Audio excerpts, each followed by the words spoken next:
Great episode coming up. We are going to get into it with 5 damn things for the hips. James Wendland stopping by. We'll also have our gear segment dealing with the Warrior stick, the RV3i. And Woody has a great explanation of what that means. With the co-founders of InGoal magazine, it's David Hutchison and Kevin Woodley. Gentlemen, you guys are together. How does it feel to be side by side recording the podcast? I feel sort of all warm and fuzzy right now hanging out with Woody. I'm a little worried how warm and fuzzy he feels right now, Darren. You know what? I'm with you on that one. That sounded kind of awkward, the fact that you guys are sitting on the couch and he offered up warm and fuzzy. Well, I'm awkward. What can I say? Hey, listen, we're not in the hot tub together, so it's all right. You guys are going to be over at the Hockey Shop, source for Sports Langley, thehockeyshop.com. Big couple of weeks coming up over there. Yeah, I know. Hey, like Black Friday sale, I haven't got all the details. I'm waiting on Cam to give me all the specific. So they don't even tell us. That's how big the sale is going to be. So make sure you keep an eye on thehockeyshop.com for the Black Friday sale. You hear us talking every week about all the new stuff that's in. There's going to be discounts on a lot of gear. As well, make sure you check out thehockeyshop.com for their gift guide. Because I think a lot of let's be honest, Black Friday can be a selfish thing. I'm looking for something for me. But I think it's good if you've got a goal in your life as well. You may be able to save some money while getting your Christmas shopping taken care of. And so the Hockey Shop kind of has you covered with both. They've got the Black Friday sale coming up online at thehockeyshop.com and in person at the store out in Langley. But they've also got a gift guide that they've published online. So read through that, see if you can find that special something for the goalie in your life. And if you got any questions, of course, you can hit us up or hit Cam up and ask, what do I get the goal? What does Hutch want for Christmas from a goalie perspective? For the goalie who has everything, Hutch, what would you like? Oh, that's a tough one. I love the accessory wall over there because for the goalie who's got everything, you can hit up the accessory wall and maybe you want one of those cool padded inner gloves like the lizard skin, or maybe some new helmet straps so that you can see your whole back plate.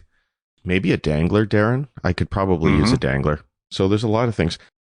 It's just a great place to hang out. Go shopping, folks.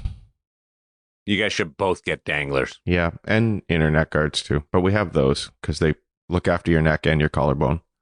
Yeah, and you guys wear them because it looks after your collarbone. If it was just the neck guard, you probably wouldn't. You guys are so... Now I'm going to Now I would. Now I would. Now I would. I'm finally waking up. Easy there, Grinchy Darren. It's okay. No, I'm just sad. Hey, on a positive, and I'm looking at this, and Linus Ullmark and Jeremy Swayman won the Jennings Trophy and the Vezina last year.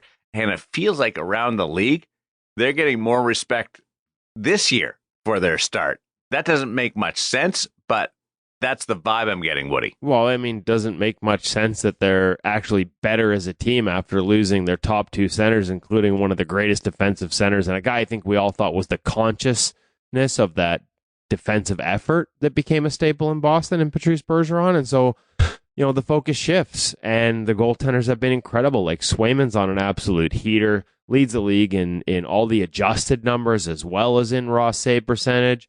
And Linus Ullmark's not far behind. What a great 1-2 punch. And I'm telling you, it's still so fun. Obviously, we've talked to them. We've had them on about how genuine that relationship is and how much they cheer for each other. In the era of tandems, they're the ultimate tandem right now, both from a performance perspective, but also in terms of the relationship they have and how they feed off each other and fuel each other. It's really fun to watch. Hutch, you getting the same opinion? Not about their relationship, but about the performance? Well, I think Sway probably feels warm and fuzzy when he's hanging out with Ullmark, and I don't think anybody thinks that's creepy. But no, I do. And I think probably last year, maybe unfairly, but understandably, people probably discounted their performance. Oh, they're on one of the best teams of all time. They're on a team with great structure. They're on a team with all these stars. People love, not us goalies, but other people love to sort of discount the work that the goaltenders are doing in a really good environment. But I think it's awesome for these guys to have that contrast now, because as Woody talked about, what a big shift in the team this year, and for the performance to continue really highlights what these guys are doing.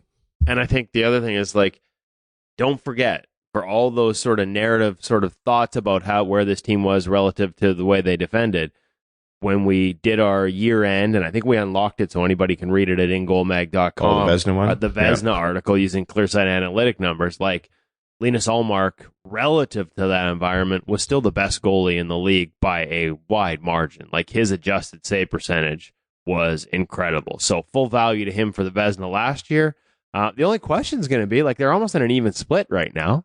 So there's sort of two-parter here. One, you know, if Swayman's slightly ahead statistically, could he win the Vezina this year? What's the minimum starts you would need to get that opportunity? And two, do we see this continue in the playoffs? Last year they didn't. And so Linus, who had not played a bunch of games in a short period of time all year because of the tandem nature, was thrust into a bunch of games in a short order. Would we see more of a split in the postseason? Something I have advocated for years. If you're going to use it during the year, use it during the playoffs. So I know I'm jumping ahead of myself. We're supposed to stay in the moment as goaltenders, and I'm looking ahead to April. But the success they're having brings a lot of questions too. And you know, not negative questions. I'm curious. I'm really curious to see how this pans out. I'm sure they'll take a whole season to answer those questions.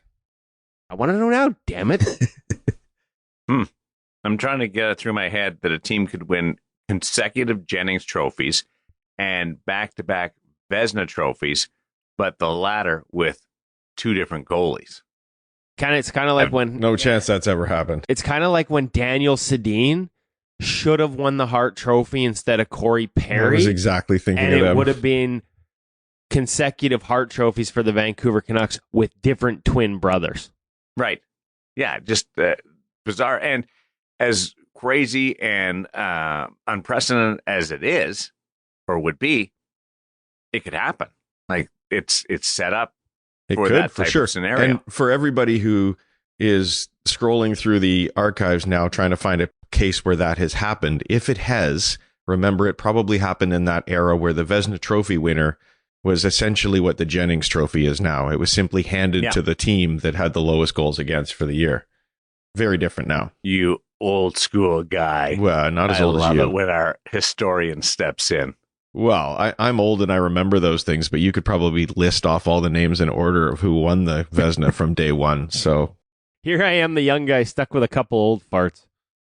Isn't it good? Like, you just, hello, Pops. We haven't called him Dad in a while. I don't know whether there's enough runway, but maybe there is for Andrei Vasilevsky to get his name in this mix. Oh, there's lots of runway. It looks like he is on the horizon here around Thanksgiving. And yeah, I think we said this at the time. Wouldn't be surprised if he's on the shorter end of the timeline that was given. And yeah, I mean, at the end of the day, you're going to be cautious because it was surgery and it's a back and it's a disc. And if there's one thing I learned by having the same procedure, a discectomy, is that they warn you if you don't take care of it, you know, it can sort of, the pressure on the discs can go up the chain and you can have other problems. But I think we know that Andrei Vasilevsky is going to take care of the things he needs to take care of. I mean, he's just an absolute specimen. And yeah, Darren, there's lots of runway. We just talked about, could Jeremy win a Vezina trophy following Linus, even though they're probably going to have pretty similar to an even split. You know, like, games played, Vasi, there's plenty of opportunity for him to get enough games played to get into this mix, especially considering the workhorse that he is. There you go. Hutch, there's runway left. Oh, there's tons of runway left. And we've talked before as well about recency bias, and it may be ahead of us right now, but when the voting time comes, there's lots of opportunity there as they look back to what he's done in the last few months of the season. A couple other notes. Pavel Francouz has gone home. He will not play this year for the Colorado Avalanche, and Charlie Lindgren is on a heater. Just a couple of notes there that I'd love to acknowledge. Well, and I really feel for Pavel. This is, I think, 2 times in the last 3 seasons he's basically missed the entire season. I think it was double hip surgery a couple of years ago. Guy's a hell of a goalie. And just at this point right now, it feels like his body's letting him down a little bit. And that's tough break for the Avs too. They obviously went out and got Ivan Prosvetov from Arizona off waivers. But I'm a big Pavel Francouz guy. Always have been. Loved his game right from when he came over. Thought he was a really good find for the Avs. And so you just hope that whatever it is that's preventing him from playing this year is something that he can solve, because I really enjoyed watching him play. His edge work and his patience was a real treat. And Charlie Lindgren, I'm going to pat myself on the back. not to put any pressure on you, Charlie, but I believe I called that the best offseason signing of 2022 when Washington signed him for 3 years at $1.3 million, and he is absolutely making it look like a bargain right now. Charlie Lindgren, Pavel Francouz, and then we get into our pro reads, which is up on InGoal, and there's a couple of great ones. The Matt Murray, knowing where deflection is going to send the puck by the sound, that thing's wild, and Dustin Wolf doing some twirling out there. Okay, there's two things on the Matt Murray one. One, yes, like that's the first thing that jumped out. Like, you can actually hear a deflection and know whether it's far side or short side based on how it sounds. And that makes the obvious tease. Like, that's what we're going to tease on our socials. That's what we're going to promote. But the reality is that is about 1 minute of 9 minutes of absolute brilliance from Matt Murray. He told us before his first pro reads that he's a goalie. He felt like he has size, but he doesn't have the athleticism as maybe some of his peers. And here's a 2-time cup winner saying, my reads are my difference maker. And his reads, the way he walks us through them in these videos, there are not many that have been better in terms of sharing and analyzing the information a goalie processes at the highest level to make, depth decisions, save selection decisions, movement decisions. And he continues it with this one on deflections. Like the sound and the deflection, like there's other elements on how to read that deflection, where the lower hand is. Then it goes into a net play scenario, and he identifies keys for goalies in each element of those. Three stance system with a play coming off the wall to the point. Like, it's like a how to goalie video. And for the second time in 4, it's like 9 minutes. He did 9 minutes on screens first, couple more screens, and now another 9 minutes. Do not miss this pro reads from Matt Murray if you're an InGoal Premium subscriber, and I would argue if you're not, you should subscribe just for Matt Murray's pro reads. Never mind the nearly 200 other pro reads we have up there from 36 other goaltenders in the NHL. It makes me want to, it sucks he's not playing this year because of the hip surgery, but it makes me want to have him back on to do more video. Hey, Matt, you got some time to kill? We need to get you back on. 100% we should. I finished editing that one, Darren, and immediately sent it to the 3 goaltenders I work with the Nanaimo Clippers, because there was content in that pro read for each of them on things that we'd been discussing that week, looking at their own video. And it was sort of, for me, it was a great, well, if you don't believe me, they do believe me. But, if you have any doubts, let's look at this NHL goaltender talking about the exact same thing in the exact same way. So it was really great to be able to send that on. And Kevin, for sure, let's get him back, because he's fantastic. By the way, you mentioned over 200 of the pro reads. The Dustin Wolf article on Edgework, when it went up this week, was the 1,000th piece that we'd published at InGoal since we became InGoal Premium. So ton of pieces up there for people. Yeah, and do we have music? Do we have fireworks? Do we have anything? Can you edit that in? We could try. Yeah. Whee! And hey, listen, we should have fireworks every time we have a Dustin Wolf pro tip on, right? Like, I mean, who better to learn from in terms of how to warm up your edges? And that's what the pro tip was on, pro drills, pro tips. It was just Dustin walking us through on video how he gets ready on a game day before he starts stopping pucks, like how he gets his feet and his edges and his body activated. And, anybody's had a chance to watch him play, 2-time AHL goalie of the year, 2-time WHL goalie of the year, CHL goalie of the year, like basically for the last 4 years, he's been the top goalie in his league. Yeah. Everyone will tell you that's his separator. His skating, his edge work is one of the things that makes him so great. And so how kind of him to walk us through the drills he does to sort of feel those edges and get connected with those edges before he starts stopping pucks. So thanks to Dustin for that. And, once again, like another reason to check out InGoalMag.com and become an InGoal Premium member so you too can get those tips from some of the top pros in the game. Hey, I think that one was a great one for parents to share with their young kids too, because I had this experience as a goalie parent where they're getting some fairly basic stuff from coaches in practice at a fairly young age, and already they're saying, I know how to do that already. Why are we working on this? Here's some drills for edge work that you see a lot of coaches using, to be fair. And now you see a guy at the NHL level, as Kevin says, with all that pedigree, And he's using the kind of stuff that your coaches are probably working on right now with your young sons and daughters. And for you to be able to reinforce that and say, here, even at the highest level of the game, every day, every practice, he's working on these fundamentals to become a better goaltender. And I think that's gold for young kids to realize. Well, and speaking of that, like don't forget, if you become an InGoal Premium member, you get access. Hutch talked about our 800 articles that we've published at InGoal magazine. Yeah, I'm pretty sure it was 800. It might have jumped the gun on the 1,000 there. Well, like in US dollars, that's 1,000 pieces. That's 1,100. So you can go back and on a similar theme, Carey Price, Carter Hart, talking about the importance of crease movement patterns, right? Like I'm around the NHL on a near daily basis. I watched Thatcher Demko warm up yesterday before he goes into his game day drills that he does with Ian Clark. What's he doing in the corner? He's doing crease movement patterns. Like the things that I think a lot of young goalies like, I don't need to do that or I don't want to do that. These are the details that the guys at the top of the game work on a daily basis. And it's nice to have that reminder and see them working on it and share their execution tips. Whether it's Carey Price, whether it's Carter Hart, whether it's Dustin Wolf, and probably good for young kids to do that too. So a reminder, just go search Carey Price on ingoalmag.com and you'll see all the articles we have from him. And a lot of them are back to basics because those are the fundamentals that allowed him to be one of the best. I don't know whether it's the warm and fuzziness, but you guys are riffing off each other. I like this. It's a lot of fun. This is what life is like with Hutch and Woody. We just yammer about goaltending all the time. We don't actually get any work done, but at least today we can call this work. This is good, right? We're actually being productive. Normally we just talk like this and it's not actually research productive. And development. R&D. Yeah, there we go. InGoal R&D offices. A gear segment brought to you by The Hockey Shop, source for sports Langley, thehockeyshop.com. Coming up, also want to tell everybody that James Wendland is standing by in the green room. We're going to go through or expand on the 5 damn things for the hips and this is just he is infectious with his enthusiasm.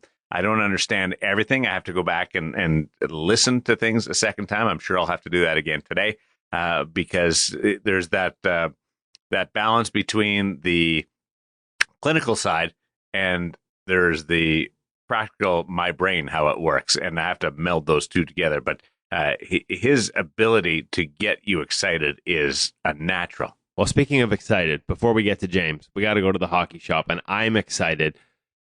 You have to listen to this one twice, too. Not listen to it, but you got to make sure you check us out on YouTube and our socials so you can see the video as well, because, well, we share all the details about the new Ritual RV3i stick from Warrior in the audio. I think you're going to want to see the visuals on this one, because, Darren, it is pretty. Yes. And how I know that, just a little bit behind the curtain. I got the recording of the hockey shop visit, and at the end of it, the recording didn't go off right away. So I could hear some follow-up conversation between you guys. And one of the first things that was mentioned was it was pretty. You guys are looking at each other going, really? What? We're looking at each other because there are moments when some of the follow-up conversation really shouldn't be out there. So let's make sure we edit that. No. It was the raw recording that I got sent to so I could listen, so I know what we're going to talk about. Every now and then I get a heads up to our interviews. James Wendland, that's not the case today because he's standing by in the green room. But your visits with the hockey shop are pre-recorded, so I got to listen to that, and then. It was just a perfect segue. It was almost like the segment was continuing the way you're going, oh, that's pretty. And you guys were bantering back and forth more about the RV3i. It is a pretty stick. So let's get to Cam so we can get the details. You know, what it weighs, how it feels, what the hell I stands for, and how it feels in your hand. Cam's got all the details.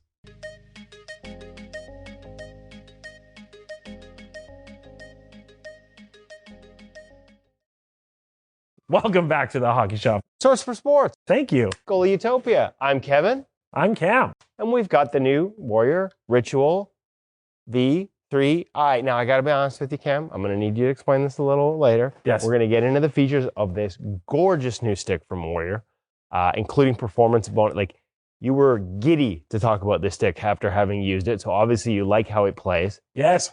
But first of all, with all due respect, the different nomenclatures, price points, it's getting a little busy when it comes to keeping track of the SKUs here when I'm trying to figure out what. So RV3i, Ritual, V3, Yes.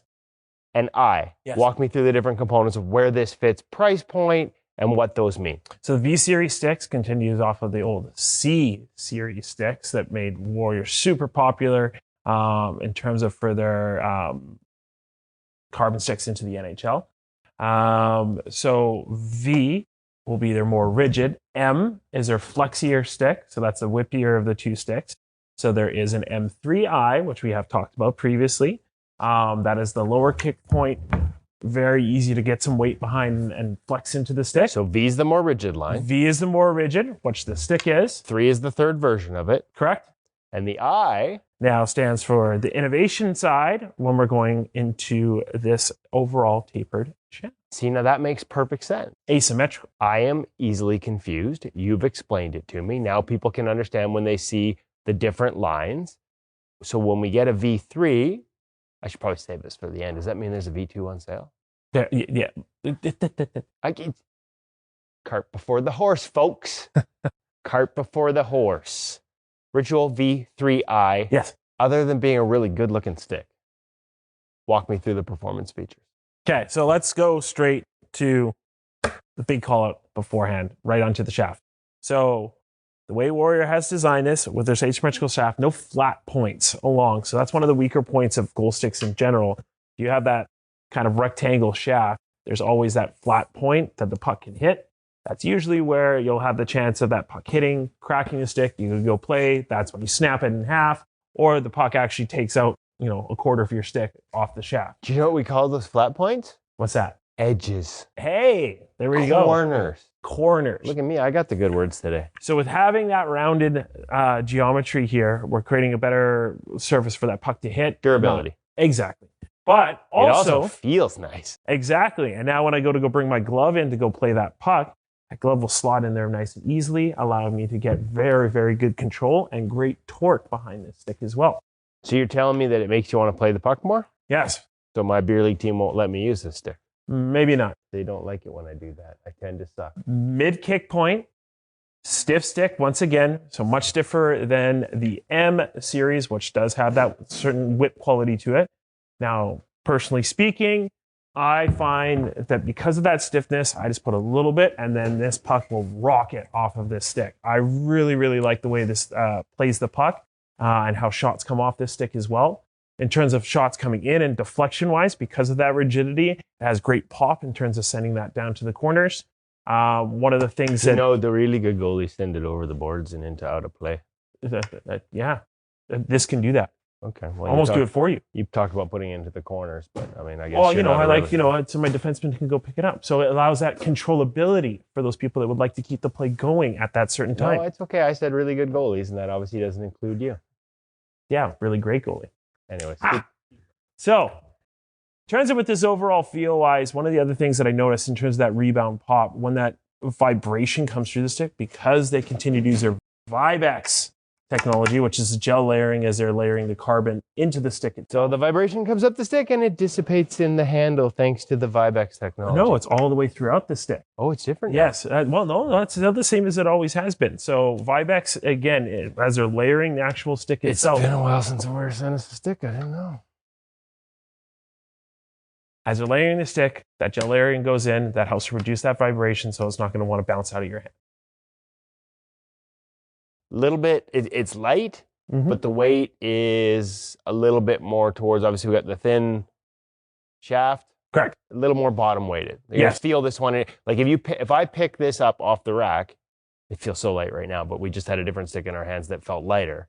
But in terms of playing, you're not going to notice it. No, I find it more so, again, weighted down towards the blade, which I like because that's helping me as a good finding point for where I am with the stick. Thing is we chase weight, the hovering that a stick can do starts to get increased depending on where you tape the stick, how you tape it, and things like that. But that said, I find that this one wants to go drift back down towards the blade, which again, it helps me center myself and figure out, where I am and what's going on. It's a good thing to center yourself in life and in hockey. Cam, if they got more information about all the lines, including the sale prices on past editions. On V2.6?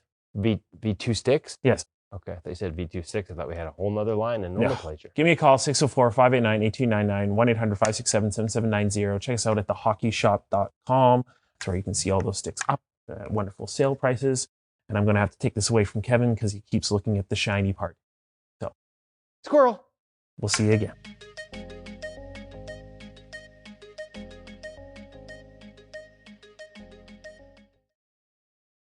Thank you for the start of that, telling me or asking Cam to explain what RV3i stands for. And then subsequently, I got a lesson in the other terminology that they use in their sticks and the different brand levels. Yeah, no, but at the end of the day, the terminology that matters the most is it's pretty. It really is a pretty stick. And light. It's a good looking twig, Darren, and it's got that eye for the new handle. Feels so good in the hands. I love what they've done with the texturing and the contouring there in the hands. And then weight. I think we teased it there. We hadn't measured yet. Again, it'll be in the video. You'll see us weigh it. 1.4 pounds. So it's a little, because of the eye, because of the thinner shaft, it's a little bottom heavy. Like it feels a little more bottom heavy than other sticks. But as I think Cam explains at some point, I'm not sure if it's in there or in the video, like that's not a bad thing because you want your stick sort of hanging down out of your hand. So I mean, if you're like, oh, it feels heavy in the bottom, like, hey, guess what, bud? It's 1.4 pounds. That ain't heavy. Who hasn't felt heavy in the bottom? Well, Christmas is coming up. I'll feel a lot heavier in the bottom once we get through that season. Okay, am I a nerd? I'm glad that you just said that because my follow up was going to be: do you not want the goalie stick to feel a little bottom heavy as a netminder? That was kind of Cam's theory. Maybe I'm a wacko here. I think it makes sense. Stick on the ice, baby. It's got to be a personal preference thing, but yeah, like to be perfectly balanced. I don't mind having it just a little bit. Wait, you don't want it. There used to be a thing called Stick Saver back in the day. It was this rubber thing that you would tape onto your stick, and it would save your sticks through practice. And when you come from a budget conscious family like I did, you use these things, and those were heavy. Those were bottom heavy. Like you couldn't shoot, and you never got your blade off the ice. So that's a little different than what we're talking about. Who was calling me old earlier, Darren? I know. Well, you were talking knowledge. I'm talking about like just stupid things. You're talking about a guy who used to carve his stick out of the tree in the backyard. So, yeah, you're pretty old. You know what? Trying to find a left-handed curve in some of those oak trees because they curve, they bend towards with the wind, and if you're in the wrong place to the wind, you're never going to get a left-handed curve. Well, yeah, you stick. should have lived in the north end of Brandon and not the south end. Oh, hey, east end, baby. Oh, okay. Under the water tower. Sorry. Where the tough people live. I haven't been to Brandon. I haven't had the pleasure. We've got James Wendland. Can you buzz over and get him to make his way here? I'm on it. Woody. And this is just, I can't wait to hear this. On the heels of 5 Damn Things, how you guys will follow up and get more down this path with mobility. Yeah, and it's tough one. I don't even know how to introduce this one, right? It really is. It really is. But I think before we do, we should probably talk about Sensorina. Yeah, talk about a game changer in James Wendland. How about a game changer in Sensorina? I have been working in the new release of Sensorina. I mentioned last week that I'd be chatting with our friends at Sensorina, which I did this week. We've had some really good conversations about some things coming down the pipe.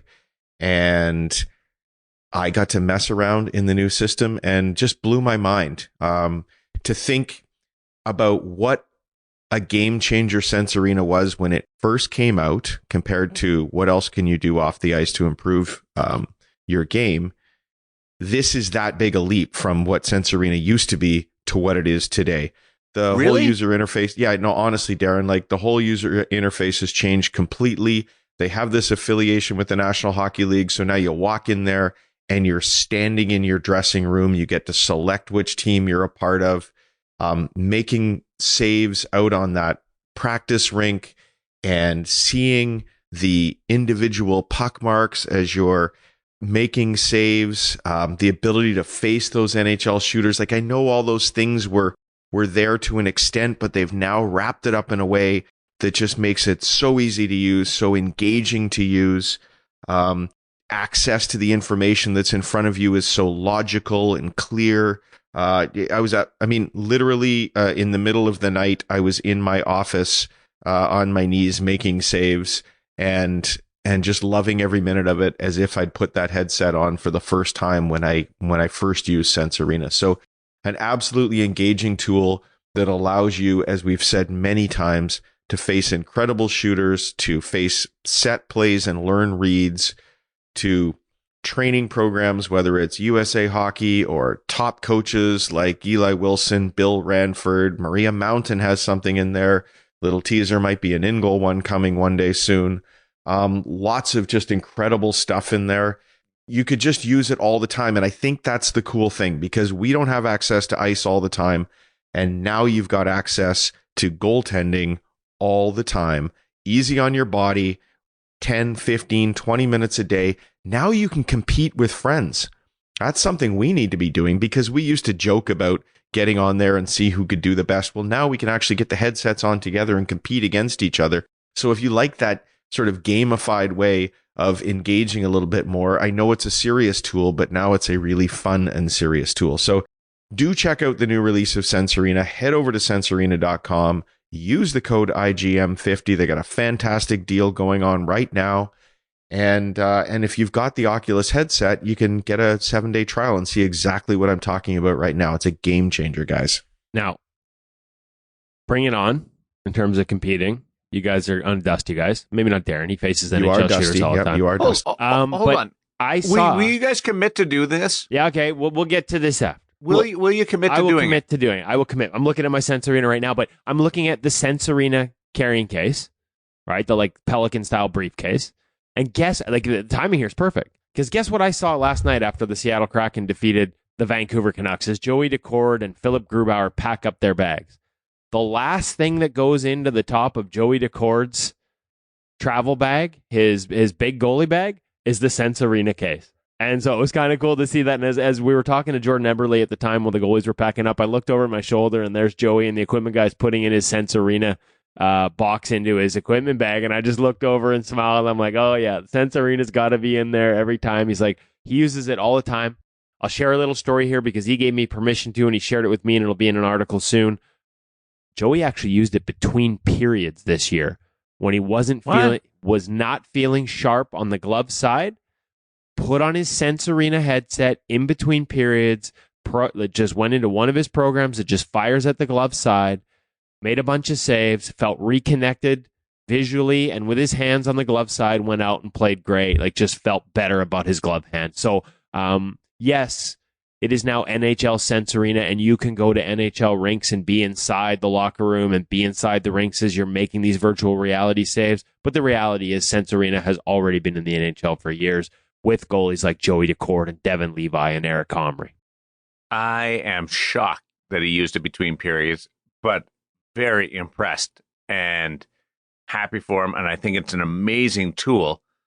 But in a sport that is considered very conservative on how you do things, yes, I would have thought that would have been met with a certain number of eyebrows raised, or what are you doing type thing. So I think that is great to hear. I think it tells you a lot about his character to be able to do that, because he don't forget, he's also a young guy in the National Hockey League. And he's playing great. Backed It Up came out and played great, and he is playing great. So look for more from that interview and that conversation with Joey in the very near future at InGoalMag.com. Okay, are you willing to buy in to the in-goal competition? Okay, between the three of us. Hey, listen, I can't stop pucks for real, so I definitely should be working on my game this way. Because you're the holdout. Hutch and I'm a busy guy. We hang out all the time. You're the holdout. Okay. He just talks a big game. He's a chicken. I'm in. You heard it. It We're has on to happen record in the next week. I better see something from you, or we got to set up some kind of competition. Hutch, you're the brains behind this, but we will do the work. We need Woody to be involved and get on board. I'm in. You've heard. I can't commit any more publicly than I just did. The nice thing is every drill you do and every variation of the drill has a different ranking chart showing your scores. And so there I was in the wee small hours picking some obscure combination of drill, number of reps, time, velocity of puck, and I topped the charts just ahead of Joey DeCourt on this one particular drill. I was pretty proud of myself. Attaboy. What, turning it on? No, it was I think it's just that I did more reps than him, so I got to make more saves. It was getting hit in the gut. Oh, yeah, total saves. Yeah.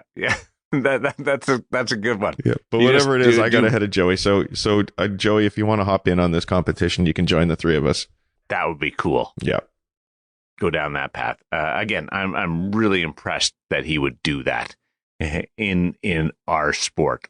And of course, like just one last thing, you can follow his program, the one that he uses to get ready to play on game days. It's there in Sense Arena for other people to download and use. All right, he's here. James Wendland has arrived. Do you want to introduce him before we get into this conversation that the two of you had with the author of Five Damn Things?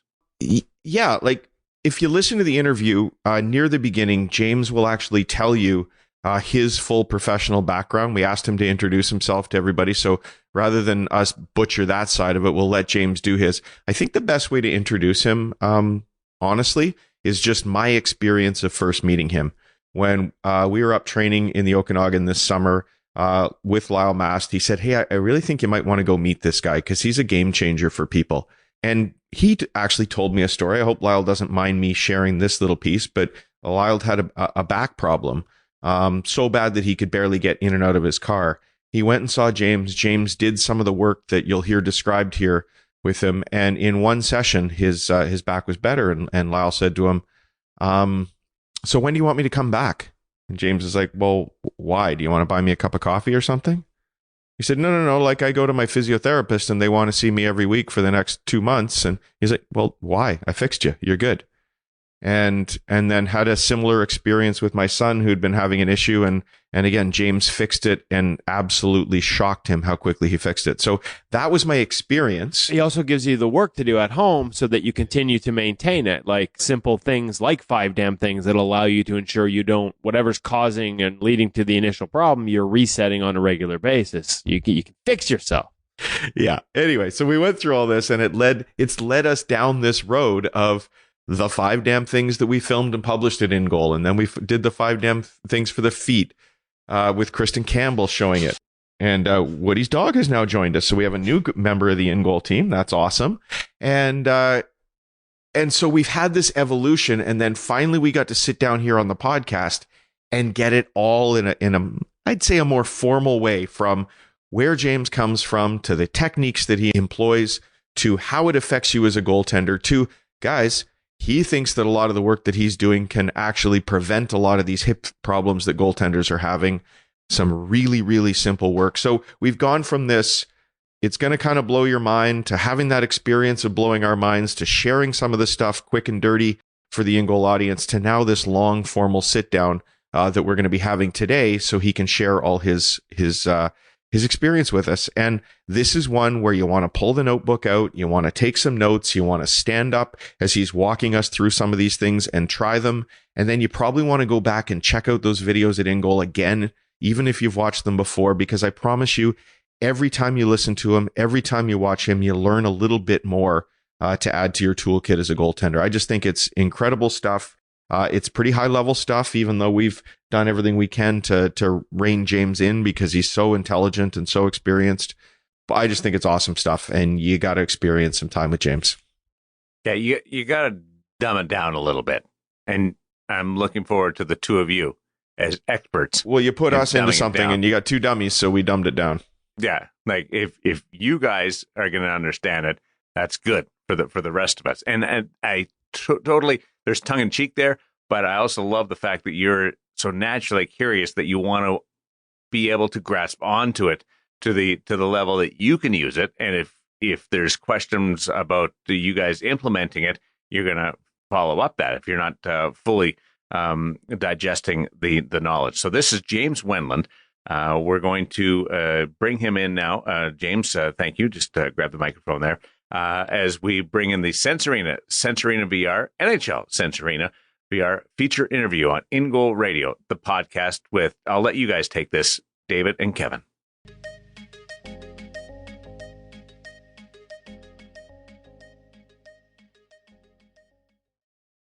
Pleased to welcome to the InGoal Radio Podcast, but not first time at InGoal Magazine. You've read him on the site. 5 damn things. James Wendland. Thank you very much for joining us. After, I think we should thank you very much for the work you've done, sharing some adjustments and some hip exercises with goalies. We've got nothing but great feedback. So we're like, let's get him on the podcast so that we can talk about some of these things. I'm not even sure where to start. I'm trying to think, how do you, your passion for this and helping goaltenders in terms of how they manage their bodies. First off, walk me through sort of how you came into the goalie world and what sparks that passion now. Well, the goalie world is something that I kind of got dragged into, is what I'll honestly say. So, I mean, I've been a therapist for, I'm on my 24th year of practice now, and I'm gone through a bunch of different education. And I was always in hockey, working with skaters predominantly, never really a goalie specialist. And then from the osteopathic lens, when you started looking at goaltenders and their alignments, and I started reading things like, oh, the butterfly damages or hurts goaltenders, or this is too challenging for them. I'm like, well, no, a lack of internal rotation can hurt a goaltender. So then I started looking at the alignments for goaltenders and the positional demands. And it just seemed like such a natural fit for me to kind of waltz into this arena and start working with players. Should we maybe clarify first, what is your specialty and what's your approach? Because you mentioned the osteopathic lens there. So let's just maybe expand on that a bit. So I'm a manual osteopathic therapist, formal education, undergrad kinesiology, graduate work in exercise phys, respiratory phys. And then I went on and did my manual osteopathy afterwards. So osteopathy, we view the body as a whole unit. So we come at it from a geodesic dome model, which is kind of like a dome tent.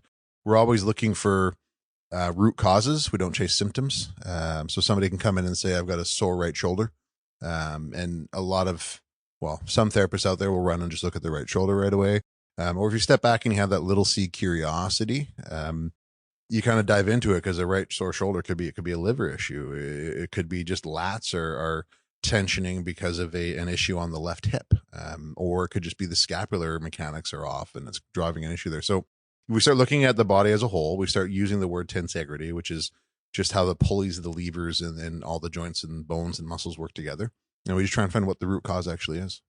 And then the sort of work that you would do with a goaltender in general, what makes it different from working with a chiropractor or a physiotherapist, or what's I'm hands-on one-on-one. My hands are my modality that I treat with. So I spend minimum an hour, most of the time an hour and a half with a goalie. And in that time frame, I'll walk through their entire body. I start with fascial slings. I look at joint mechanics. I look for limitations in range of motions, where there's blocks in the joint. From there, then I proceed through the lens of muscle energy techniques to loosen things up before I ever do a special articulating technique on a bone. And once I'm ready to do all that, I walk through and I correct all the dysfunctions, or what we call lesions. And then once a player is sort of back to homeostasis, where hips are set, neck set, gaze is correct, I then proceed into some somatic sensory work, which is I bring out the rocker boards, different balance toys, different gaze or visual trainers that block peripheral or lower vision to help resynapticize the brain to the new alignments. And that's what makes it sticky. You always want what's called a sticky treatment. You want something where you're only going to see the player 3 to 5 times. You teach them the why, and they're off to the races, and they don't need you anymore. Ultimately, as a manual osteo, we try and make ourselves unemployable. Muscle energy technique. I just want to, because anybody that saw it on ingoalmag.com, and of course the podcast is free, the subscription to that is not. So not everyone who's hearing this will have, if you don't subscribe, go watch it. But you explained it when you were doing the 5 damn things for hips. And we've had professional goaltenders like James Reimer share just how much that routine changed his sort of getting ready for games and how often he uses it. Kristen Campbell said the same thing in terms of freeing up the hips before they hit the ice. Part of it is muscle energy technique. Just for those people listening that haven't seen it, can you just quickly explain that? Sure. Muscle energy is, we're playing with neurology. We're playing with your brain. So you have to understand your central nervous system, which is you, and your peripheral nervous system, which is you, is constantly monitoring and detecting every single thing in your body. When it comes down to muscle energy technique, we're going after muscle spindles, which detect stretch in a muscle belly and cause it to shorten when the stretch is too large. Then we also go after Golgi tendon organs, or GTOs, which detect stretch in the musculotendinous junction and cause the muscles that producing the stretch to relax. And through muscle energy techniques, we're able to reset the muscle spindles to actually get the full range of motion back. You always have the range of motion you're born with unless you're 80 and fibrotic. Outside of that, it's just your neurology's in the way. So it makes no sense to try and adjust a bone until you've actually dealt with the tensioning that's on it. And this is where we go to sort of the geodesic dome model. If you imagine a player as a dome tent, you've just gone camping. We pull the poles out of the bag, we assemble the poles of the dome tent, we put them on the ground. They ain't doing a damn thing on the ground, right? They're just poles. That's like the bones in your body. They don't do anything, right?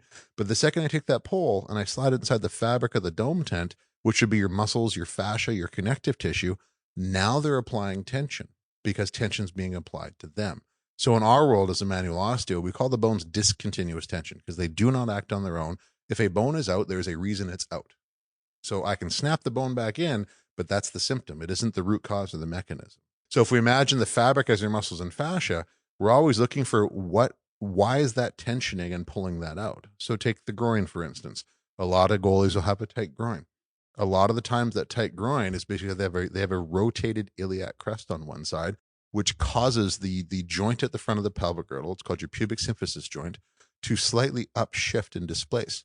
So the adductors on the side that's displaced will tighten and tension down so the groin will feel tight.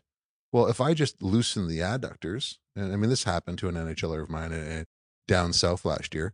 He was IMS'd on the adductors, and it made it actually worse because once I turned the adductors off, that pubic symphysis joint popped up even higher and you couldn't even walk, right? So they were tensioning, trying to hold this. If I just reset the innominate and I use a shotgun technique to pop in the pubic symphysis joint, the groin turns off. It stops, right? And you add in some muscle energy, and I know those are lots of big words, but you add in some muscle energy technique and then it never comes back. Which muscle energy technique, really easy for everyone else to say but me today. That is? So you bring a person to what's called feather barrier. Feather barrier is the first point where you feel resistance. They don't in a stretch. So they don't even perceive a stretch yet. They're not feeling the muscle spindle.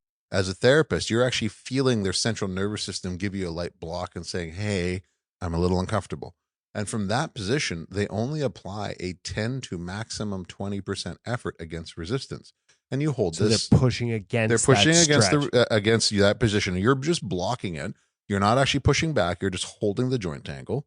They're applying that 10 to 20% effort. Some books will say 6, some say 10. It depends upon what's showing up in the tissues.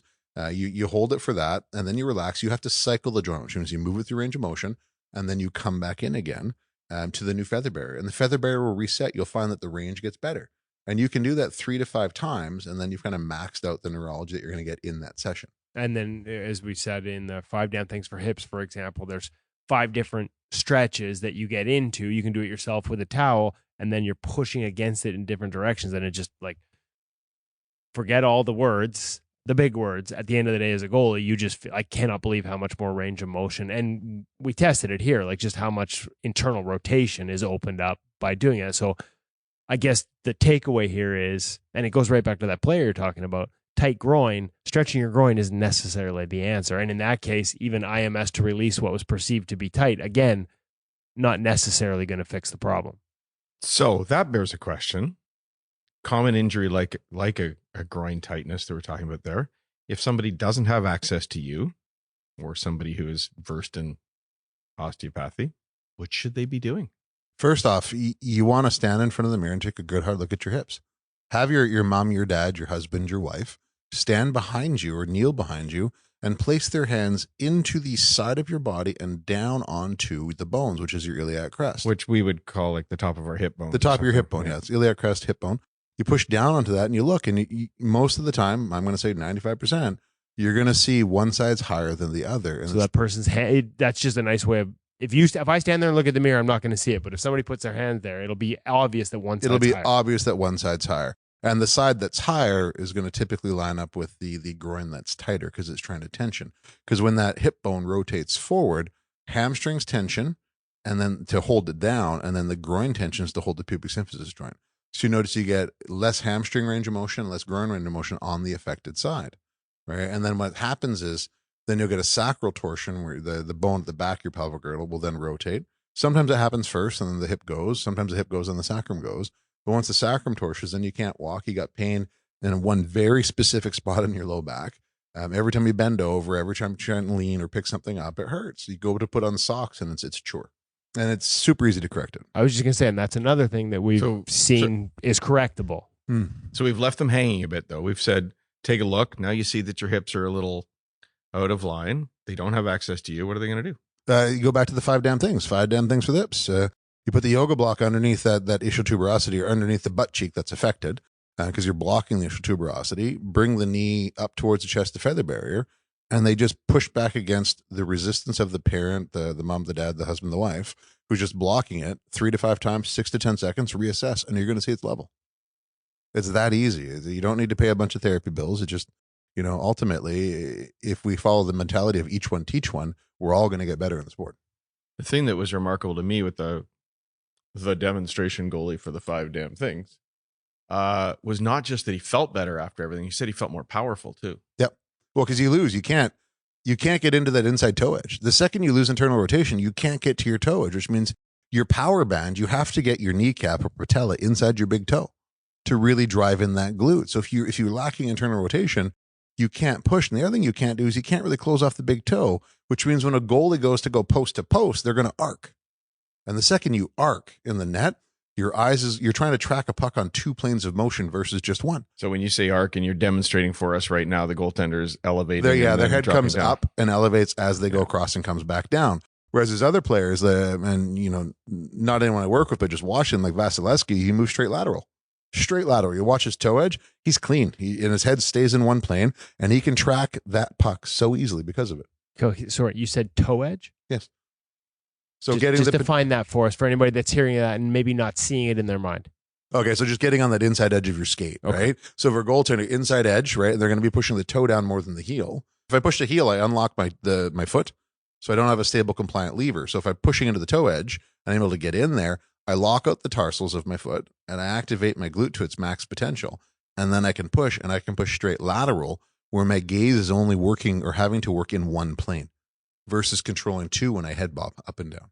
So that up and down, that arc, we know what it does in terms of being able to see the puck through that process. Well, there's exactly that. But if your eyes come above the boards, well, behind the boards are dark, and the puck happens to be dark too. So then you're just praying that it hits you in the chest. Well, and then, so this brings us to our second 5 damn things. And again, not to push everything back to the website, but it's on there for those that are members who can go watch it. How much should goalies be working? You talk about toe edges and feet and where we access power.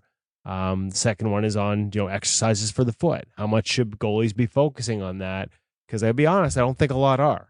Well, I'll be blunt. How good of a goaltender do you want to be? Because if you ain't doing it daily, you're leaving money on the table in poker, right? This is something you got to treat this like a job. I mean, you're a goaltender. You're not a bodybuilder. You're not a skater, right? You're not a power forward. You're a goaltender. You're a spider monkey in the net. If you can't control your feet, if you don't know how to use that flexor extensor mechanism, which is pushing the big toe down, lifting the big toe up, so closing off inside edge, transitioning to outside edge, if you don't know how to activate that properly without having to think about it, then you're taking attention away from the ability to play the sport to actually have to engage the tissue, because it's not autonomic. It's not automatic. So this brings me to another question, and I'm gonna go off on pull a thread here that I'm not sure we wanted to pull, because we could be here for a long time, but this is a curiosity thing we haven't touched on. Accessing the different part of the feet and being able to control that in skates where our feet are just crammed in and they're so tight. Like, we've seen the sort of evolution of skates, and some of them are looser and looser fitting in the bottom. Others are so tight that I don't know how much you could move things and wiggle things and access to toes.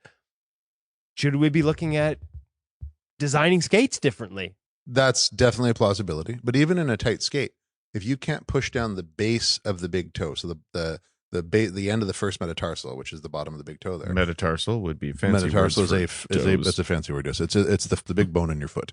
If you can't push that down inside your skate, you're not going to push onto your inside edge. So it doesn't matter how tight they are. You still have to be able to push that down to get that inside edge in, right?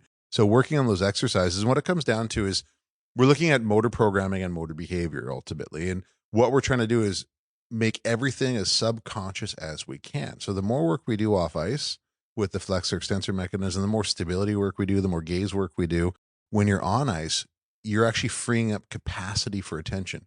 You're freeing up capacity to actually track a play, see a puck, and not have to worry about these other finite details. So they go back to the word, and the common word we see in hockey is vision. Oh, he's got great vision on the ice. So Does he really have great vision, or has he just trained it properly so all of the motor programs required for that vision are automatic or autonomic? And that's where we go down to the neurology level, where for a goalie, I don't care about the size of their biceps or their quadriceps, or if they're the Greek god Adonis, like some of the guys we've seen in the show. I care about the neurology. Can they access every bit of tissue they need to be a spider monkey? And if you can't do that, then there's potential you're not activating. There's potential for you to be better that you're not going to get to unless you do the homework daily. And you can get there. You can work. I think the point here too is if you're not already, you can work on it. This is not inherent. I either have this or I don't. Oh, not at all. No, this is something. So there's a guy on the show right now that got his first win that I was worked with all summer long. He was totally thankful. When he first came in, he was training like a dinosaur. He was training split squats with 100 pounds and all these other exercises that were blowing up his back. He couldn't even get on the ice with his skating coaches or his gait stability coaches because he was in pain. He couldn't even stand on one foot. Right? A lot of skaters, goaltenders, skaters equally, they cheat with momentum. They can keep their balance on one foot when they're moving. Have them stand still and try and do it. They're going to fall over because they don't have that ability to lock out the foot. So with this individual, I mean, in a period of 3 weeks, we dialed his neurology in. And it only takes 3 weeks to dial it. As long as you practice it 3 to 4 times a day or week, for 3 weeks, you'll get the neurology to lock in. And then you have to touch it at least once a week, ideally twice, for 30 to 40 minutes in a session. And it stays. Your brain keeps it. It's the adage. If you don't use it, you lose it. Right. And there's other goaltenders I've seen, show level guys, that they didn't have a flexor. They couldn't even lift their big toe while keeping the other toes down.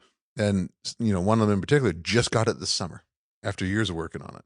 And he finally has it. Now, if you watch him in net, he's moving lateral and he's got a pretty good save percentage right now. Let's not offend anybody here because they just don't know any better. But from talking about spider monkeys and bodybuilders and so on, I would think you've got a different vision on how we should be training goaltenders. So for the goalie coach out there who's listening right now or something, what should they be doing off ice that's maybe different than what they're doing right now? We have to start with the positional demands. So, I mean, I've taught strength and conditioning at the university level for years. You do a needs analysis. So you look at the position, right? Oh, that's the demands analysis. Technically, I look at the position, I break it down. What's the demands analysis? And then from the demands, if you're okay, well, now I test the player and see what's his needs. Goalies are not anterior posterior movers. Very rarely are they coming out of the crease, running up the ice and running back. They're a lateral athlete. So if I'm training them in the gym and I'm having them do things like squats and deadlifts, well, those are anterior posterior movements, not lateral. What's the most common injury in a goaltender? Oh, adductors. Why? Because they don't train for the lateral plane. They're training like skaters. So do I have a different vision or a different lens? Yeah. In the gym, the strength to mass ratio has to match the positional demand. So that means how much weight can you push in relation to your body weight? You have to be at positional average. And once you're there for goaltending, not for skaters, once you're at positional average, then it's the neurology that matters after that. It's how well can you access that tissue? How well can you dial into that 20 muscle fibers in the foot that you need to activate for that one specific movement? And if you got the neurology dialed, that's what they need to focus on. So balance, stability, proprioception, gaze, that's what matters the most for a goaltender. You want a bigger goaltender? Just get an extra big shirt underneath their pads. They'll be bigger. But if you make them heavier, you make them bigger by size, their strength to mass ratio goes down, and then they're less powerful. So power to weight ratio. Exactly. Strength to mass. Strength to mass is power. It's king. All right. So when I look at goaltenders, it's more, and I'm going to be honest, most of them have the bodies they need to have to play the position. They lack the neurology. They lack the motor control. They lack the muscle recruitment. They lack the ability to tension the specific joint angles that they need. Right. So goalies do a lot of isometric holds. If you look at their position, they're in a specific joint angle that they're holding for a long period of time. And then they have to explode out of that position. Well, if you're not training those joint angles isometrically, how are you meeting the demands of the sport? Sort of reminds me of the article, Kevin, you wrote on Bob, Sergei Bobrovsky. And that big step he took to winning the Vezina Trophy involved losing a lot of muscle mass, right? Yeah, and so, I remember actually seeing him for the first time compared to the year before because he had trained heavy the year before and going into the Columbus locker room and being like, where the hell's the rest of them? It was jarring. I hadn't seen him all summer and he lost a ton of weight and gained a ton of power and health. Well, strength to mass. His mass went down, but he maintained his strength. Therefore, his ability, the amount of velocity he could generate was greater, which means he's quicker on the puck. He's quicker post to post, right? And we're not here to make big, heavy goaltenders. That's not what we're trying to do.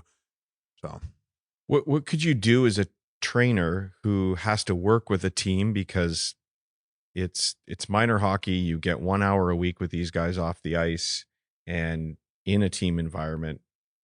Is there a way that you can work with the goaltenders there and sort of keep them with the team, but make some slight adjustments? 100%. You can put them, there's space off to the side. Goalies are still there, still part of the team, but they're doing things that are specific to the positional demands. That we call it the law of specificity in our field. The second you're violating the law of specificity, you're no longer training an athlete properly. You have to train them for the positional demands. And the goaltender is a lateral mover. Yes, there'll be some anterior posterior movement, but predominantly they're lateral. And they are a spider monkey. They have to stand on their heads. I mean, go back to the Grant Fuhr days and look at that guy, and I flipped around over there. You know, that level of a spider monkey and agility requires a specific type of training, and it's not found in squats and deadlifts. Once they're at the positional demands, which means they have the strength and mass ratio required for that position at that age, stop. Start working on the ball stability drill. Start working on the ankle. Technically, you should be working on the ankle before you're applying the weight, because what I always say is, if you can't stand on one foot without any weight, why the hell would I give you a dumbbell? Because you don't have the ability to control your own body weight. So why am I going to add mass to it, which makes it even harder to control body weight? Because when it comes to motor behavior and motor programming, it is literally the sentence, perfect practice, perfect play. If you're doing something where you violate the law of specificity, you're doing something where the player can't actually access the muscle fibers, the neurology, or the joint angles required because of the resistance, you're not training them properly. Feel like we might have a future article here for what do you do when you've got the rest of the team over here doing squats and deadlifts? How can you keep your goalies busy if you don't really understand goaltending? There's a future article and there's a future textbook. There you go. Let's do that. No, I've already started writing it. It's one where I'm frustrated enough that I'm kind of putting down the Coles note of, you know, my 23, 24 years now of practice and just with dependencies and exercises and everything, because we're injuring goaltenders. I mean, you know, there's players that, you know, Woodley, you sent me a young man to see, and they were telling him to end the career, choose a different sport. Yeah, no, and won't name names, but no. Yeah, this is a young man who, you know, basically was told, your hips aren't going to work as a goalie anymore. You're done. And that sounds like you're talking about a 28-year-old, but it's much younger. No, we're talking like teenager, 15, 16 years old. And after seeing James, he was back on the ice, and now he's got opportunities with junior teams that, you know, just a few months ago, our mainstream medical system were telling him, like, forget about playing at a high level. You'll be lucky if you probably should not be playing goalie again. No, and he's a kid that I think I've seen him 3 or 4 times. That's all I've seen him for. And I've taught him the why. I've taught him the way. I've shown him the exercises. I've shown him how to adjust himself. And it's nothing magic. His hips are rotated at a sacral torsion. He couldn't even get into internal rotation. His internal rotation was stuck at about 5 degrees of internal rotation, when normally you're supposed to have 45. Right? Started working on him. We got him out to about 70 degrees of internal rotation. Right? And now the butterfly never hurts them. The butterfly won't hurt you if you keep that access to internal rotation. Hate to do this again, but can we somehow, for people who don't know what internal rotation means, as you're listening to this podcast, stand up and do the following? Sure. Stand up. I'm going to stand up. Yep. You're going to stand up and you're going to keep your heels on the ground, lift your foot off, and turn your big toes in towards the center of your body, keeping the heel on the ground. And ideally, if I'm doing this, you should be able to get to about 90 degrees without any resistance or stress. And if you can't hit 90, then there's a block. So your toes should be able to point at the inside of your other foot. Your toe should be as a goalie, should be pointing at the other toe. Right? I mean, you're a spider monkey that needs to be a yogi. Make a T with your feet. Exactly. A T or just to the toe or all the way to the heel? That's not 90 degrees. That's 45, my friend. So over here, so I'm going to step out. I'm old. I'm going to step out so Woodley can see me. If you turn in, there. All the way to the heel, 90 degrees. degrees. And then I plant it, and then I can come back and stretch it just by planting my toe and then leaning into it. Super easy to do. But that's where it's a good test to see. So, I mean, hands on the iliac crest, hands on the hip bones from behind by parents, wife, husband, whichever. Seeing which side's high. Follow the 5 down things to set it. The sacrum is an easy one to actually assess and correct too, but we'll leave that one for another time. Just because you got to imagine this way. If the hip rotates, okay, the only muscle group that opposes that anterior rotation, or we call an ARI, is the hamstring. It's going to pull it down. Now, if the hamstring contracts, we never think about actions properly. We think, okay, hamstrings, yeah, it bends the knee and it extends the hip. What it also does is takes the head of the femur and sucks it up into the socket. Well, if I suck the head of the femur up into the hip socket, which is called your acetabulum, it can't internally rotate because it's hitting bone, right? And if the sacrum's torsion, well, then your piriformis muscle guards, which is a muscle that comes off the front of the sacrum and inserts into the hip. When he guards, it now takes the head of the femur, pulls it in even tighter, but then jams it into the front. So there is no internal rotation. That's where the muscle energy technique comes in. Just turn the damn muscles off and then rotate the hip and it'll fix itself. And all those muscles you just talked about are hamstring, piriformis, are all things It's that all the 5 we're damn things for the stretching hip. in the Yeah. 5 damn things, or Yeah. not stretching, using muscle energy technique to release Oh. as part of the hip routine in 5 damn things. That's exactly it. It's you go back to it. I mean, why I did the 5 damn things is I'm frustrated seeing players like that young 15-year-old boy that are told this stuff, and it's not true. If I only sit a kid for 3 to 4 months, either I'm Dumbledore as a wizard, or there's something just super simple that people are missing. Now, you're not saying that hip impingement and surgery for goaltenders is never a thing. I'm not saying that at all. There are times when it's required. So I've got another goaltender in Kelowna that I work with that he had to have bilateral hip surgery in the offseason. He's back playing now, and he's fighting for the starting spot. He's a junior A kid. He had cam lesions because his hip impingement had gone on for so long, and he had been playing through all of his junior career. What is a cam lesion? It's where you get a round circular growth of bone on the head of the femur.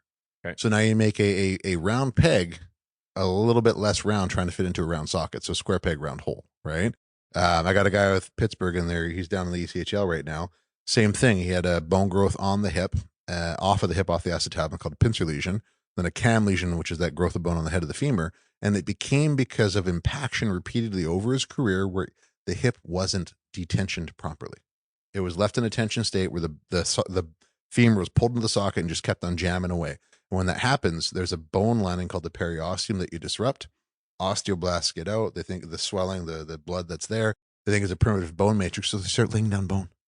So if we just keep these young kids loose, keep their hips loose, impingement won't happen, or it's less likely to occur, then we're less likely to get to these issues.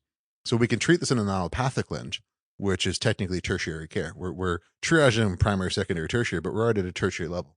The second you go to see your doctor for something, it's tertiary. Primary is doing the 5 damn things every day and doing your foot exercises every day, starting with what matters. How young can you be doing these things? It's body weight. Kids are running on the playground, they're jumping off monkey bars.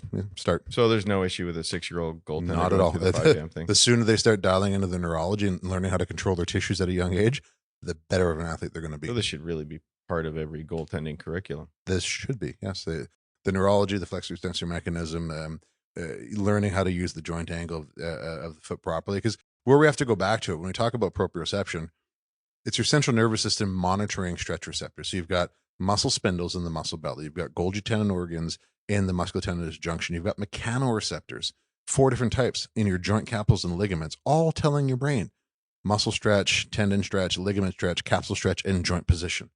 If you don't train the brain properly to be connected to those mechanoreceptors in the ankle, you can't stand on the foot properly. Which, if you can't stand on the foot properly, why is the kid doing any weight? Perfect practice, perfect play. We have to start keep it simple, stupid thing. Start with the simple things. Can the kid stand on one foot with his eye closed? And if he can't stand on one foot with his eyes closed, how is he going to focus on his feet when he's trying to lift weight and do a squat? I was going to make a joke about failing concussion tests due to an inability to stand on one leg with your eyes closed, but that hits a little too close to home. Forget the kid. The 50-year-old struggle. That's another topic for whole other topic. We'll leave I've got 2 ineptitude guys from 2 other players, same thing. They're told to have concussions, and it's just a sacral torsion in the occiput. But and I'm just to dive into this one. If your hip's rotated and your sacrum's rotated, well, L5 rotates, which means your neck isn't screwed on straight. So your head isn't on straight, so you can't see. So anytime you go through concussion testing with those kind of alignments, it's invalid. It's like telling somebody they have a leg length discrepancy when the hip's anteriorly rotated. If the hip's anteriorly rotated, the acetabulum, the socket for the femur, goes posterior superior, which means the leg length will be shorter. It's not a genetic leg length discrepancy. It's a functional. The hip's rotated. But people never check the hips before they measure the leg. And they'll tell you, oh, no, you need to go to orthotics. You need a heel lift. Okay, so to go back to, because we talked about gaze before, and I just want to talk about, you talk about like how, like the sacrum and the hips being out is going to go right up the chain into the neck and affect our ability to sort of position our head in a way that's going to allow us to see pucks gaze. That a big part of this as well, because I noticed that, when you're working with Kristen and you're working on the balance stuff and the boards, and there's also an element of visual to this. There is 100%. So every player, before they leave the gym, we're working with me. So I have my own private gym with the treatment room and everything else.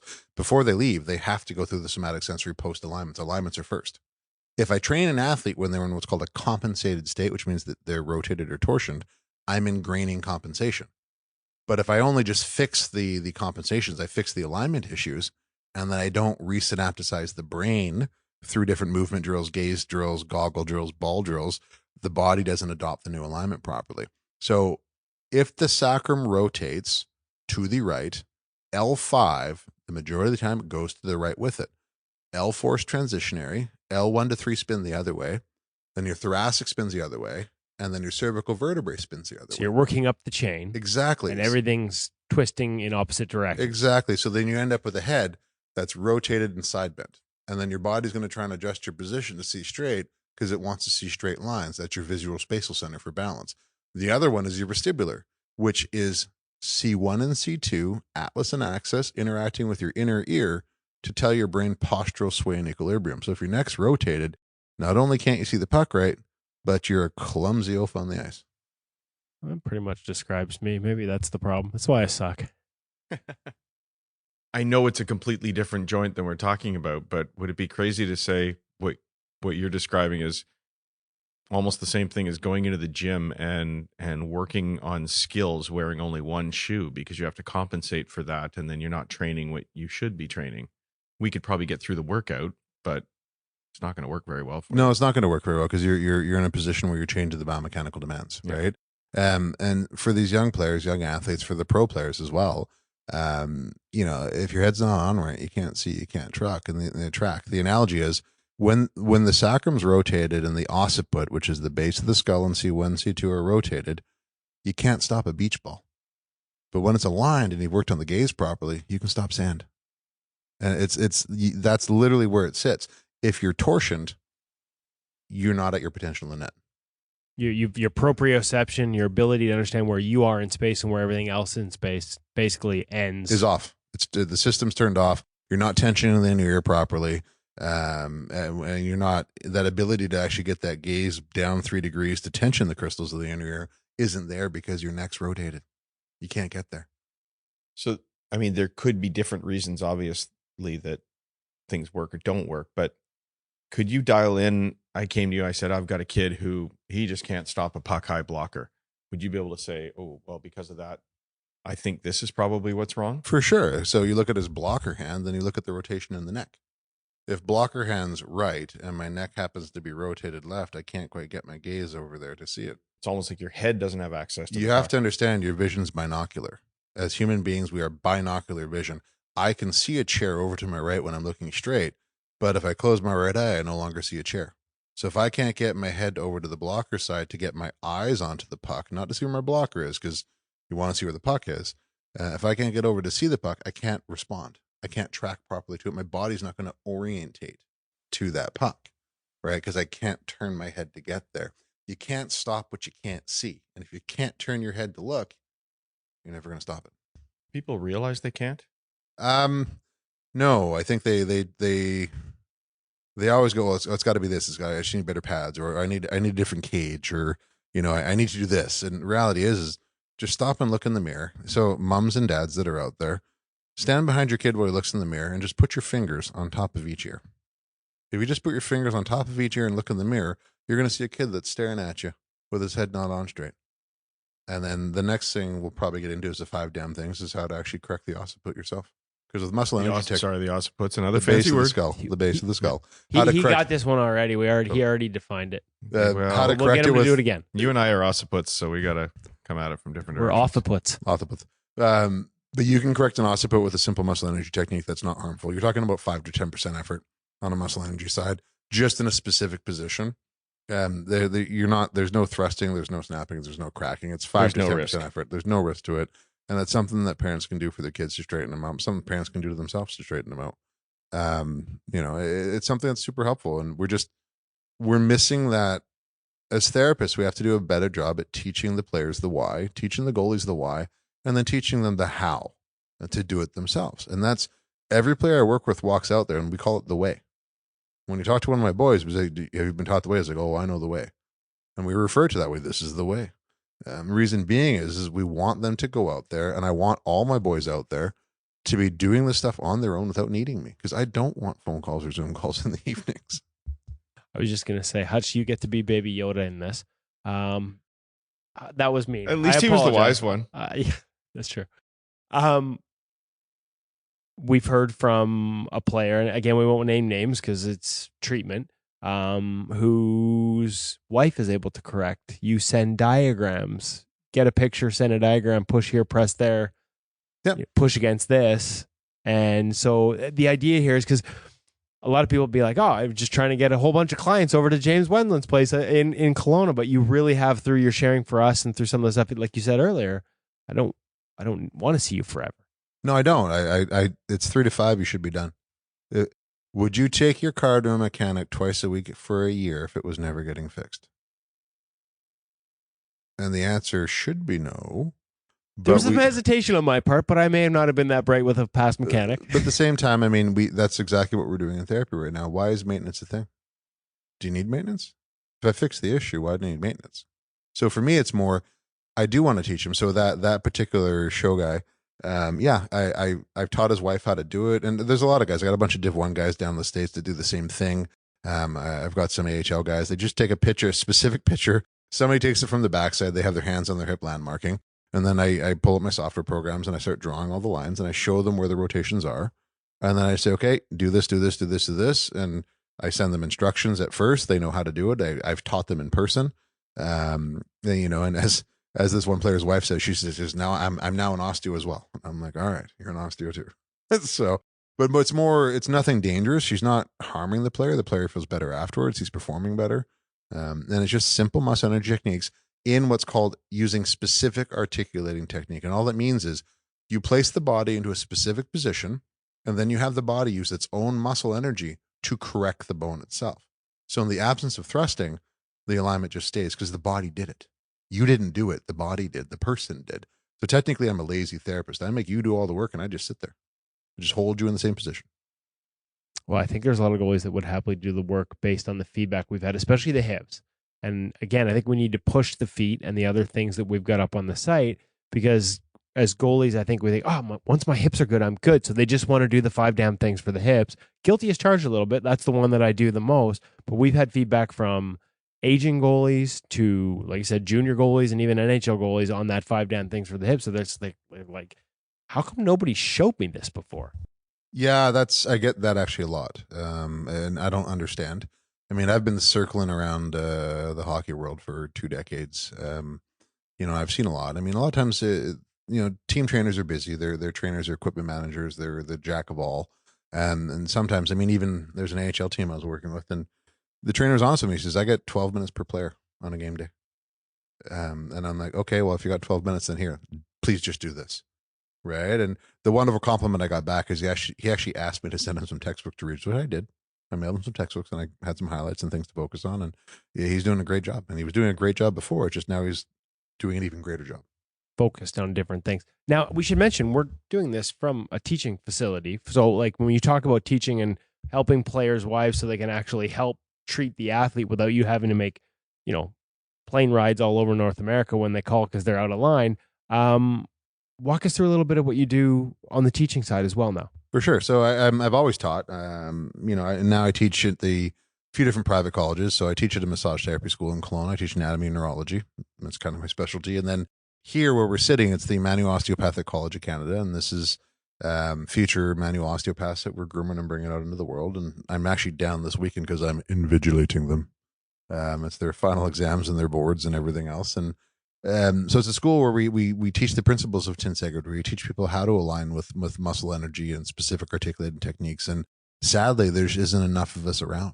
I get people all the time like, I used to see an osteo in Toronto, but I haven't been able to find one here. And that's back where I am in Kelowna. And the problem is once they find you, you can't get rid of them. And my schedule is public. I thought you only needed to see them 3 times. I do. And no, and I can tell a funny story about that one. I have a lady that literally sent me an email interact for 10 sessions. And she didn't need 10. I'd seen her. She was fine. She said, I just want to see you once a week just to make it good. And I said, no, you can't do that. I said, when you screw it up, you can come back. So she just sent me an email transfer to my email. And I returned it to her. And I said, no, you're good. You don't need to see me. I got it sent back to me with the words in the comments that said no with an exclamation mark. But then I had to have a conversation with her and just had to say, listen, like, this isn't a need thing. Like, I don't have space in my calendar to have somebody there weekly, right? Now, there are a few that I do treat because, you know, I do a lot of ICBC work in the province of BC because, you know, as a kin, I get funded to do it for my undergrad stuff. And there's some there where I see them a bit more regularly because they've been blessed to have 4 or 5 accidents, and I don't know how they managed to achieve that.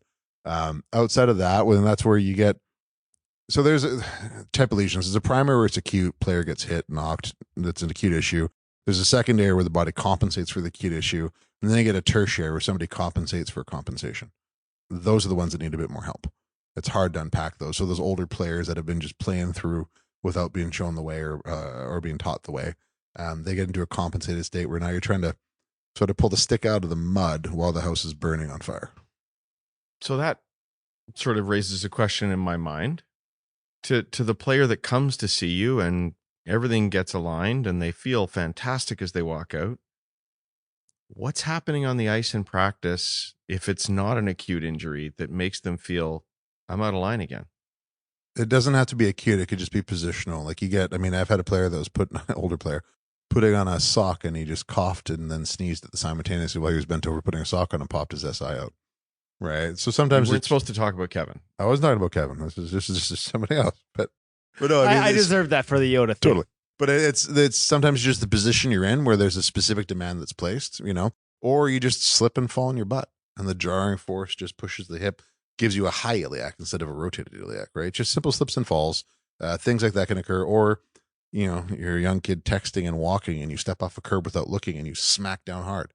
Well, that's going to jar the hip up as well. So there's some positional things like that, or just overuse. They've overtensioned it. They're in the gym and, you know, they haven't woken up the neurology. They don't know where the center of gravity is, and they're on squats already, and they're dominating to one side because they didn't work on the center of gravity. Or they're on the ice for an hour and a half, and their goalie coach has got them going through the same bloody drill into the same bloody position, and they also didn't wake up the hips. Well, and they're tensioning one side. Yeah, or their head coach is doing flow drills for an hour and a half, and there's no rest. Totally, but then you're just tensioning one side of the body, and then that one side of the body, if I tension one side, going back to the rules of tense aggregate, it's going to pull the other side. Right? If my shirt gets pulled over here, where else does it pull? And I'm pulling the left side of my shirt, it's going to pull on the right side. Right? So if I'm doing positional drills more to one side than the other, I'm going to rotate myself that way. Off of Kevin's point there, would you have any advice for the goalie coach working on the ice with their kids? Yeah, learn the 5 damn things and work with your kids. But on the ice, is there a different approach needed? Sure. That's when you see the players fatigue, stop. Because otherwise you're just training bad motor programs. You know, poor practice, poor play. So if you get a player to a state of fatigue, they're no longer recruiting properly. They're not recruiting from an optimal area. So move on to a different drill. Like start with your complex pattern. But James, like there's going to be 5-on-3s and it's going to be in overtime. That kid's got to be able to push through it. Okay. In a game scenario, if his cardiovascular demands are taken care of and his beta oxidative system's developed properly, he will. But in practice, if you're trying to train specific joint angles to move, that's something you have to teach the brain from a young age when the kid has full access to all the tissues. You can fatigue at a muscular level and you can fatigue at a neurological level. You can deplete the neurotransmitters, right? You can block the channels between the synaptic clefts of the nerves where they won't fire anymore. And that happens when a player gets fatigued. So now the player at that level starts recruiting other motor units and other fibers that they don't actually need to cheat to do the motion. And now they're looking clumsy because they're drawing bigger boys instead of the small finesse guys. And so when you get a player fatigued like that, just move on to a different drill. Like if you have a hard drill you want to do, stack it up first where he's got a lot of energy. And then once you see they're starting to fatigue, move to some simpler things. Less movement, more tracking, more gaze. Right? Do you have a rule for what they would be looking for? You'll see a player. Obviously, this is what I say to every skater I work with. If I ever see you with a stick on your knees, boy, I'm going to eat you alive next time you're in my gym. Because you can tell when a player's tired. They're bent over, they're huffing and puffing. Even a goalie, he's in the squatted position, he's resting his arms on his quads because they're burning, he can't stand himself up. And you can see him huffing, you can see the breath. In that position, when he's there, sure, you can argue he needs cardiovascular work or muscle energy work in the sense of glycogen demands. But at the same time, if you're trying to work on positional stuff, it can't come from a place of fatigue because you fatigue the neurology. And the neurology is the positional demands you're trying to work on. It's square peg, round hole. But then they do need to do some of that cardio work so that. But that's separate. Not an issue. That's separate from no, positional. for sure. I understand that. Totally. But you're saying that you need that preparation away from the ice so that you can focus on what you need to focus on. Oh, yeah, and that's a whole nother conversation. We do that completely wrong for a goaltender. The goaltender is a beta oxidative athlete. They're out there for 60 minutes. They're a marathoner. They are not. But they also have to be able to sprint and handle power plays and do everything else for sure. So they need on a 5-zone model where zone 1 is rest, zone 2 is beta oxidative, zone 3 is aerobic glycolysis, zone 4 is your lactate, anaerobic glycolysis, and then zone 5 is your phosphagen. They only ever need to train zone 2 beta oxidation, which is long, slow distance, and then zone 4. And a lot of teams and a lot of players get stuck in those junk miles of zone 3, where they're not improving their lactate threshold, but they're sure as crap pushing down their beta oxidative. And where this matters is, if I train my beta oxidative system, for every 1 triglyceride, I get 400 gold coins called adenosine triphosphate. Whereas if I train zone 3, for every molecule of glycogen, I only get 32 to 34 ATP. Now, once I'm anaerobic, I get 3 to 4. And once I'm phosphagen, I get 1. So beta oxidation is the gold mine for a goaltender. It needs to be fully developed. And then, yes, they need a strong and a high lactate threshold that's shifted as far to the right as they can on their testing to withstand those higher intensity demands. But what's going to spare glycogen for a third period, spare glycogen for an overtime, is the development of that beta oxidative pathway. So when you're talking about the development of a goaltender, there's neurology, there's the energy system dynamics, and this is where we go back to the demands analysis of that position in the sport. And it's different from a skater. Does a goaltender get to come off and sit on the bench for a minute and a half?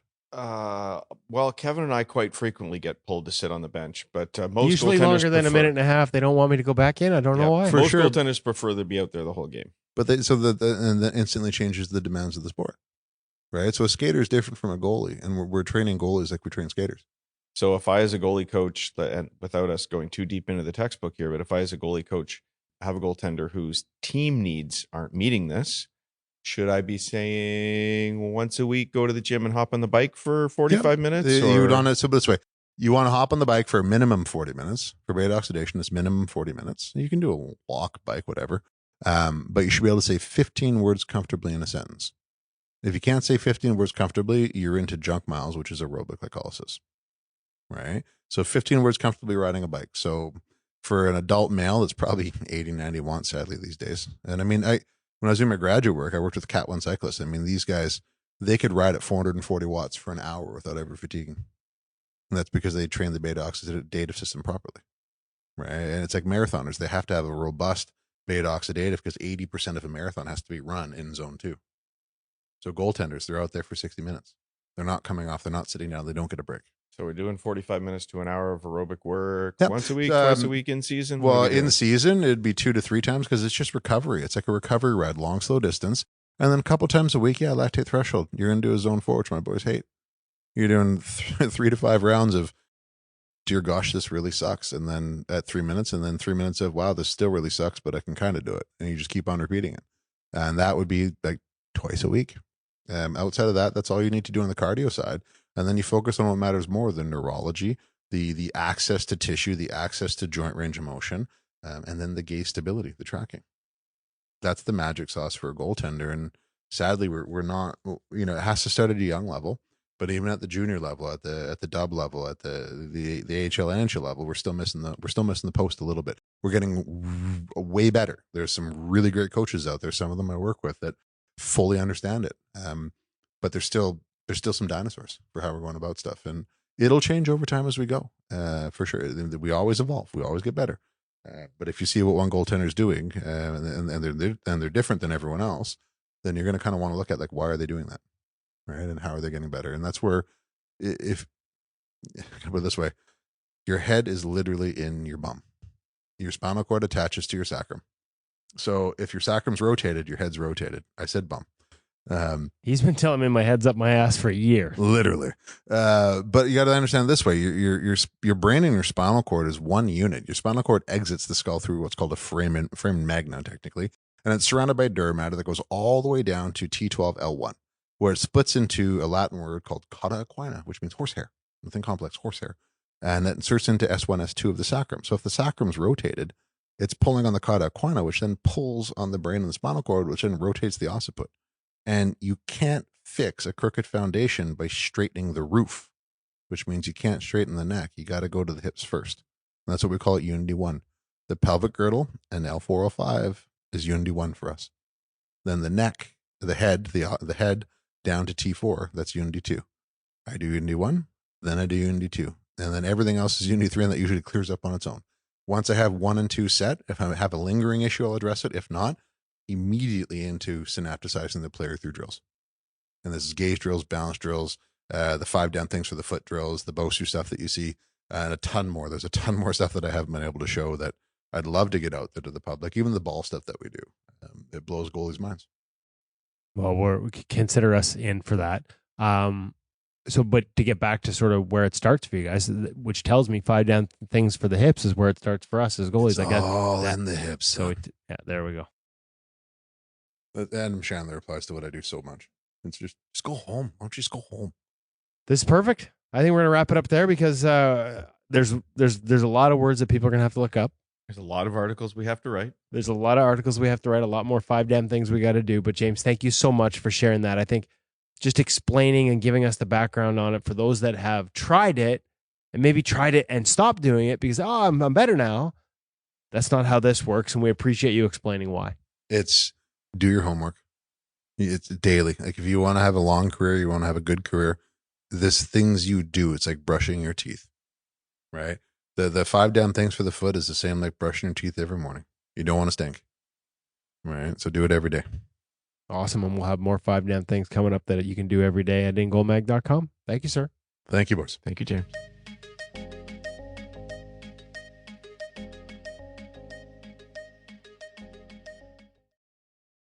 As you guys are talking, I'm writing things down, but I had to catch myself from trying to rewind as it was going.